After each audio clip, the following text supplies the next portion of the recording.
Just a lot of drug use, a lot of drinking. The drugs and drink was in the office? Occasionally, yeah. I mean, like, we'd have like lock-ins at the office, I guess. Obviously now as an adult, I find that horrifying, really, that I was essentially a child who was being encouraged to drink and take drugs with people twice my age. Well, you've made a series of shocking allegations about things that did happen at the company to you. Looking back now as an adult, what would you say was the incident that really, or one of the incidents that really stands out? You know, I was quite a vulnerable young woman at that time, and I really kind of confided in lots of the people who I worked with. I looked up to them a lot, and there were several instances where my seniors at work would, you know, engage in or try to engage in sexual relationships with me. Even though you were underage at this point? Underage to drink. I wasn't a minor in terms of like age of consent to have sex, and I don't want to mislead anyone that the line of consent is quite blurred when you're talking about a teenager who's very drunk or on drugs, and I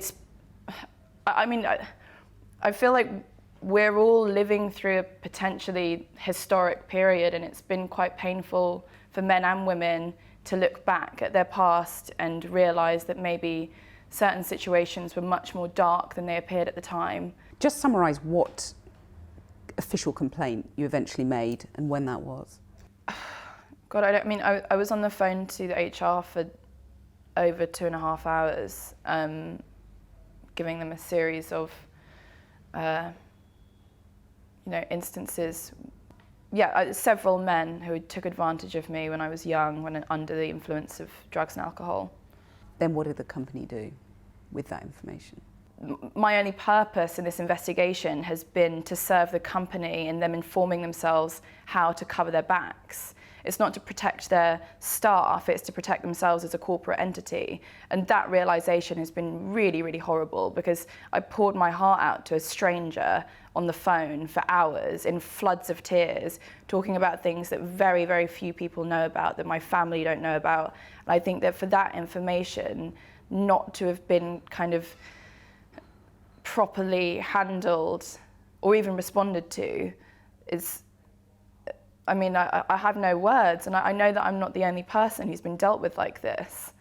So a company that has kind of become corporate needs to know how to handle a complaint about harassment, abuse of power, inappropriate behaviour. Yeah, 100%. Vice has tried to change, hasn't it? They've got a female-led advisory board, they've been quite vocal on the Me Too campaign, they've got mandatory sexual harassment training. Has any of that made a difference?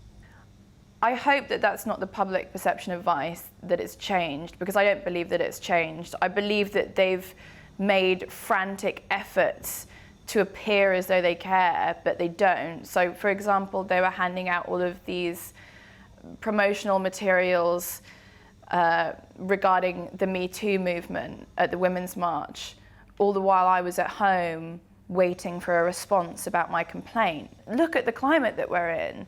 Like, this is such an important time, and it's a real opportunity for companies to improve the safety of their staff. I was lulled into like a false sense of security as a result of us being in this climate of Me Too and Time's Up. And I thought, you know what, maybe this is it. Maybe this is when Vice as a company is going to do the right thing, and it is going to be a safe place for people.